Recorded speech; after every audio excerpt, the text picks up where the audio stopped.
अनुष्ठित होइछि एक गुरुत्वपूर्ण बैठक। आलोचनार मुख्य विषय थिला भारत अमेरिका व्यापक विश्व रणनैतिक सहभागिता। प्राय 1 घंटा धरी चलिथिबा बैठक में उभय नेता आंचलिक और विश्व स्तरीय शांति उपर गुरुत्वारोप करिसेंति।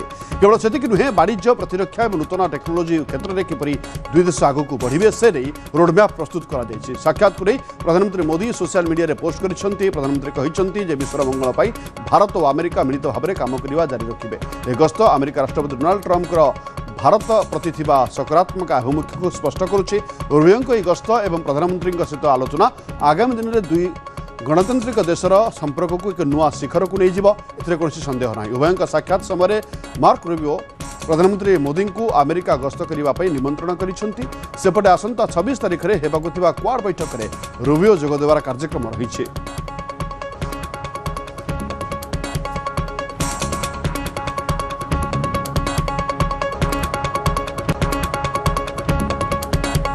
हरमुज को अनैतिक भाव निज नियंत्रण को नेबा को चेष्टा करुछि ईरान। विश्व बजार पर ईरान सबुठु बड़ विपद बोली कहले अमेरिकार वैदेशिक सचिव mark Rubio.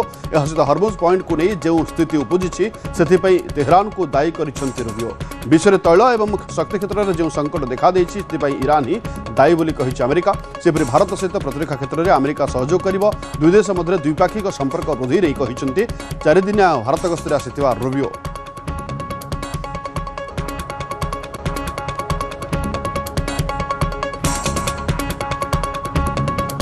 Well, I view it more as a continuation of a very strong relationship and looking for new areas of opportunity. We hope to have finalized very, very soon a trade agreement that's going to make both of our countries stronger.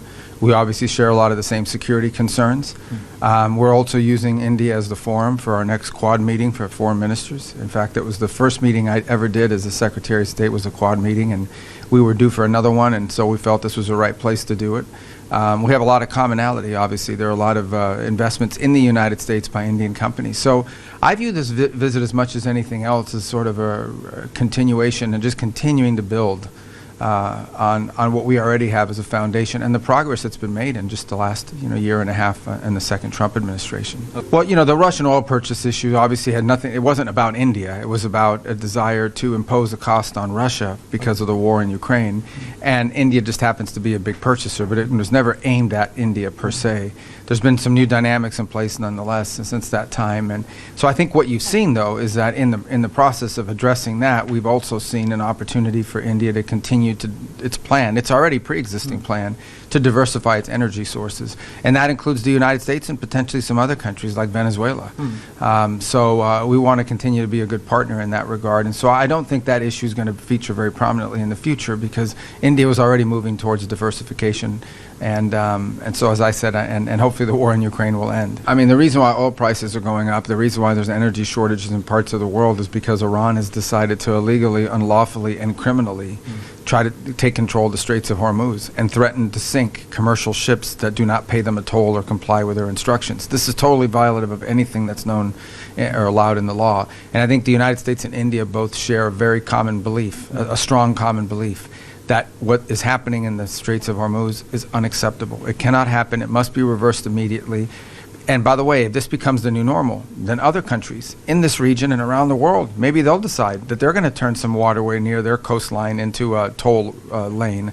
And before you know it, the entire mechanism of international trade is in danger. So I think India and the United States are perfectly aligned in it. We spoke about it today with the Prime Minister, who was very forceful about that as well.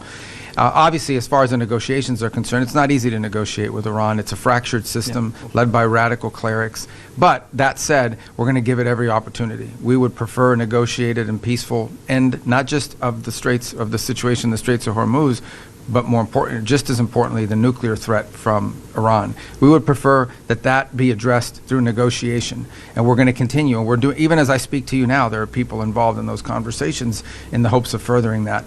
But the president's been clear that the status quo will not remain. One way or the other, we're going to address it, and the president's been clear about that.